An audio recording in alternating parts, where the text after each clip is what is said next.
Hello, everybody. Welcome back to the Nerve Guys podcast, where we discuss movement from the point of view of the brain. My name's James, and this week we are talking about gymnastics. I get a lot of people chatting to me around, like, what's the best kind of movement, general movement that people can engage in, and very often the kind of consensus is that gymnastics is absolutely one of the top things that you can do because it teaches you the widest range of movement options, and it teaches you how to move in so many different ways that it's amazingly transferable into whatever else you want to do in life. If you just want to be kind of comfortable in your own body, or if you want to then go and learn different sports, gymnastics is the way forwards. And as it happens, this is something that I totally disagree with. So today I want to share my thoughts on why. Before we do, as always, this episode is brought to you by the Neuroband, the wearable vision and balance training tool to help improve focus accuracy. It's the first time I've ever forgot it. Focus, posture, and coordination. Talk about that at the end if I don't forget. So, gymnastics. What's my problem with gymnastics? Some of you will know I kind of started out my whole movement career as a gymnastics coach. I've been a bit of a gymnast before, but really wasn't very good at it. And pretty much got told, you're not very good at this. If you want, you can become a coach. We're desperately short on coaches, and that's pretty much the only way that you're going to go anywhere else with this sport. So I kind of leapt at that opportunity. I was really into learning things, and I was really terrible with social interactions. And so the idea of marrying those two things together, take something that you're really good at, take something that you're really bad at, stick them together, and it's usually quite a winning formula to be able to take something really, really far. So I got really stuck into the world of gymnastics. And I think for, the first 7 years at least, I definitely would have agreed that there's no other sport better than gymnastics for training people how to move. And my opinions of that only ever really started to change when I started moving away from gymnastics and moving more into the world of circus, because that's when I discovered that gymnastics actually isn't the catch-all term for that kind of movement. Acrobatics is the broader term, and gymnastics is actually a really narrow form of movement within the world of acrobatics. And part of what we're going to talk about today is specifically that. So actually, when you want to improve your capacity for movement, gymnastics isn't the way forward, acrobatics is the way forward. So I'll clarify that first. Gymnastics is essentially a sport incorporating the skills of acrobatics. So skills that involve sort of jumping, rolling, spinning, flipping, throwing yourself through the air, landing on your hands, on your feet, maybe balancing on your hands, balancing on your feet. All of those movements are acrobatic movements. And gymnastics is just one of the ways that you can organize these movements into some kind of a definable sport. So this is the start of my problems with gymnastics, is that as a sport, it's not actually a good way to teach people to move. The origins of gymnastics are actually the exact opposite of that. So you might think that, pretty much every other sport, the way that you get good at it is you learn the most efficient way to move possible to then allow you to do the most difficult things that are required of you in that sport. So if there's a ball involved, then you want to learn the most efficient way to move to get control of the ball. If you're trying to be faster than everybody else, you need to learn the most efficient way to be fast. If you're in combat with somebody else, then you need to learn the most efficient way to avoid what the other person's doing and to attack when it's your opportunity to attack. Gymnastics as a sport is set up in a entirely different way. So rather than looking at efficient movement, gymnastics is actually designed, and I guess the purpose of gymnastics, like back in the ancient Greek or Roman times, whoever had the first Olympics, the idea was to show the way that you showed that you were better than everyone else was by doing something that was harder than what anybody else could do. So what gymnastics actually is in the world of acrobatics is a show of who can perform the acrobatic movements in the least efficient way. It's all about making it harder than it would reasonably be to do those specific movements. And that's why, number one, in gymnastics, you see lots of like rigid lines. So you see like straight lines, somebody does the cross, they get more points in the cross if their body is at a perfect 90-degree angle. You see total straight arms. That's, every gymnastics coach is always shouting like straight legs, pointed toes, straight arms. If they say bent arms, it's usually better to be in like a 90-degree position and be able to hold it like that. So all of those positions really are not very efficient. If you go look at any other sport, you will barely ever see 90-degree angles and straight lines. You'll always see like nice kind of curved motion. So if you see somebody throwing a ball, the more of a curve you see through the arm, the more you know that that line of force is kind of being transmitted equally through most of the joints, and that's going to be the best way that they can throw that ball without dealing with injury.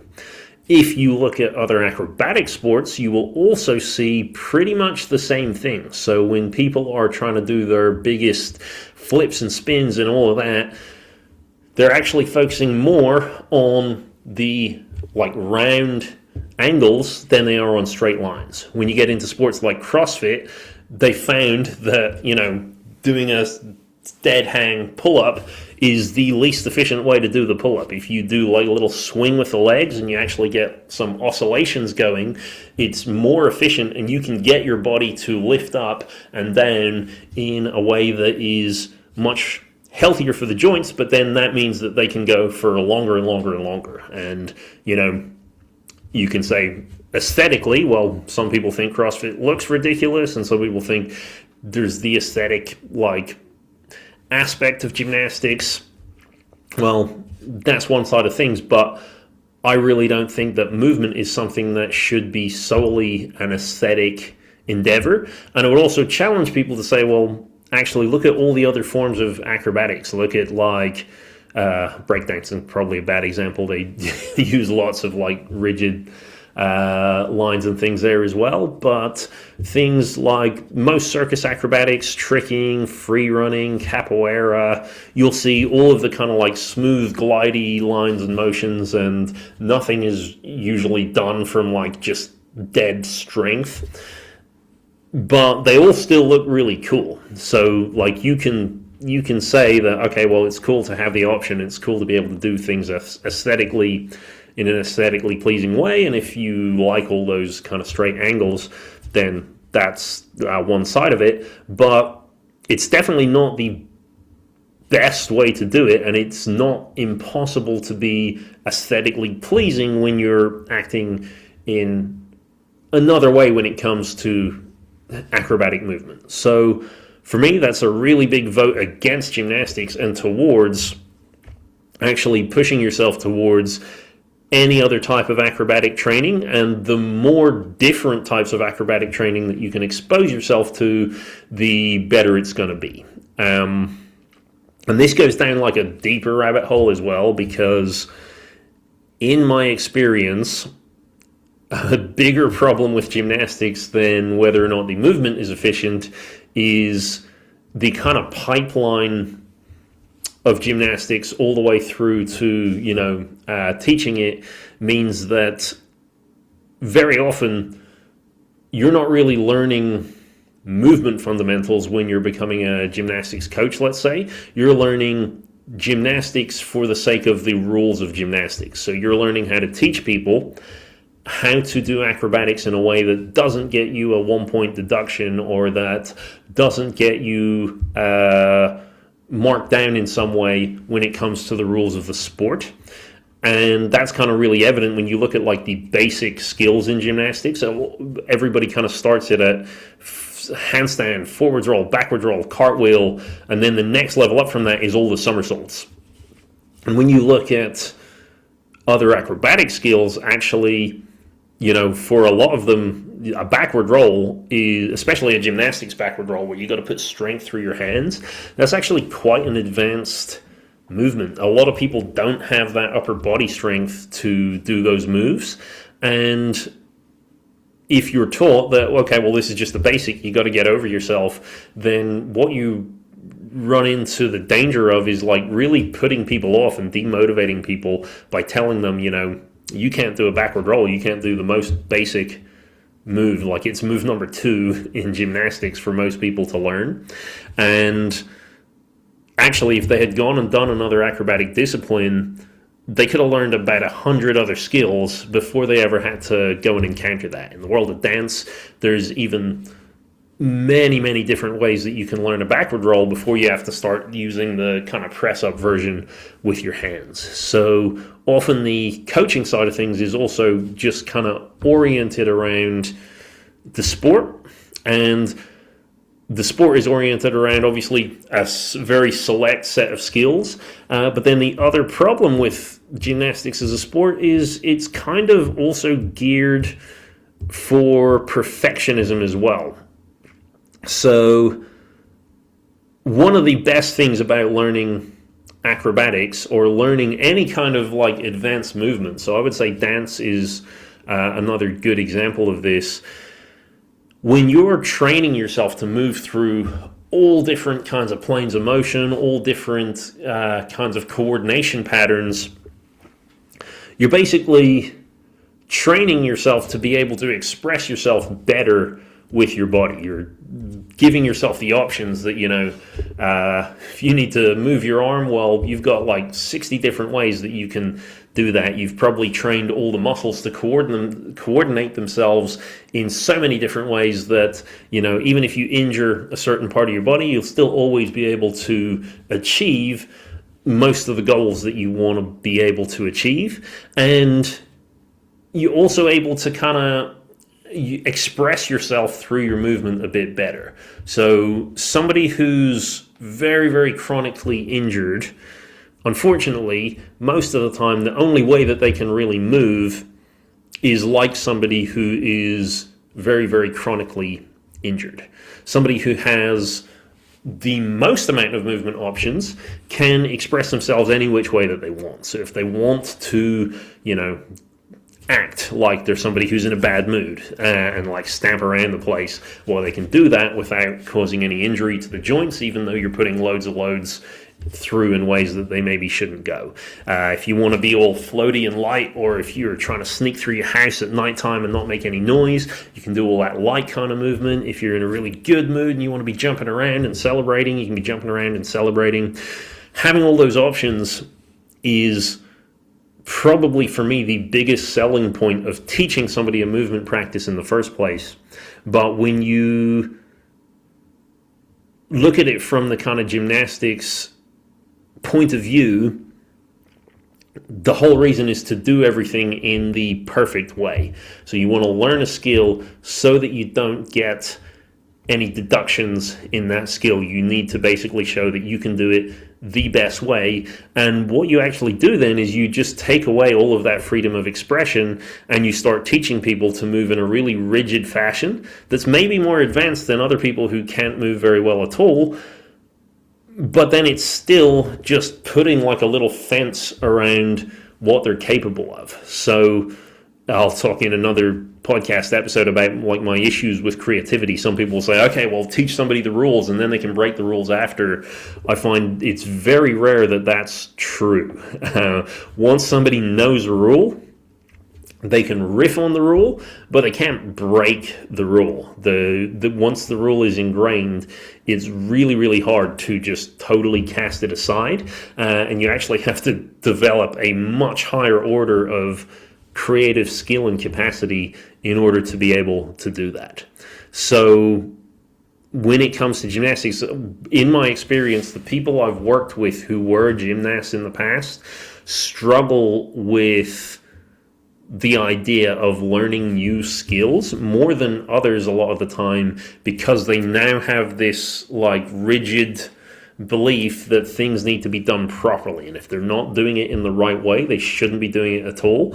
And unfortunately, learning just doesn't work like that. Learning is all about winging it until your brain has long enough to analyze what's going on and figure out what should be coming next. So far, we've kind of stuck it in the realm of acrobatics, and I mean, I think it's coming across. I'm not exactly highly pro gymnastics by this point, but I guess we can also zoom out a little bit further, because when people talk about acrobatic movement, most of the time what you think, again, is that starting with like the jumps, the rolls, the flips, and things like that. And I would actually contend and argue that those things aren't necessarily as useful as building a deeper level of fundamental kind of movement literacy skills. So like the ability to do a backflip is great, and if you can master a backflip, you've kind of mastered a whole lot of planes of movement and motion that are going to be transferable anywhere that you go. Once you're comfortable flipping over your head, whether it's, saving yourself in being thrown off something maybe, or trying to learn a new skill on like a trampoline or snowboarding or anything like that, you've got the experience of not being scared of like pushing yourself through all the most vulnerable positions. But one of the things that has come up over like the last 22 years of teaching people movement, I found that those big skills are really nice to learn because they're all shiny and like, hey, cool, if I could do a backflip, everyone's going to be really impressed by that. But how often do you see people do backflips in the real world? Like even people who are capable of doing them do like, I don't know, maybe 20 in a week. And then think of if that's the maximum, maybe it's 100, 200, I don't know. But if that's the maximum of what somebody who's like the pro at backflips is doing in a week, is it really fair to call it like a basic fundamental movement skill? Because that's, in a way, one of the big arguments, again, for acrobatics and gymnastics is like, oh, well, if you learn all, this is like the advanced version of the basic fundamental skills. But I don't really think that's true. I think when it comes to basic fundamental movement skills, there's so much to explore in the realm of just general mobility, in the realm of balance, in the realm of eye-hand coordination, that you could spend a lifetime just messing around with the really, really little things and be challenging your brain in ways that it's going to be really beneficial for it. And then it's just learning new stuff all the time. When you take any of the like masters of a specific sport and you analyze why are they better than everybody else, occasionally there's a couple of like skills that you're like, oh, he can do, Ronnie O'Sullivan can play equally with his right and left hand and put like certain amounts of like spin on the ball that nobody else in the world can do. But actually the bigger thing there is just being able to do right and left hand. And pretty much all top experts in their field the reason they're the top experts is because of how good the bare basics are, rather than their capacity for doing like the really crazy complicated stuff. They might be able to do that as well, but there's loads of amateurs that can also hit those same shots, do those same moves, but they're not the ones who are the best in the world. And the way I usually describe it to people is, you don't want to train to have the strongest ceiling, you want to train to have the strongest floor. So, the range of your ability is obviously the basic skills that you can do every single time, no matter how tired you are, no matter everything's going wrong, you can still hit these basics. And the stronger that floor is, then you can never really fall below it. And the best in the world, they've kind of like got that floor so strong that it's actually lifted the floor higher than most other people's ceilings. They've gone, their floor is higher than what other people are ever capable of producing, but the ceiling doesn't have to be that much higher. Actually, what's most important is that you have the strongest floor available to you, because you can spring off that floor much easier than you can hang on to the ceiling, I guess. Is that a good analogy? Let me know in the comments. But basically what that means is I'm not sure acrobatics is basic enough to be strengthening that floor. I think acrobatics is a really great thing to learn. I think everybody would benefit from learning acrobatics.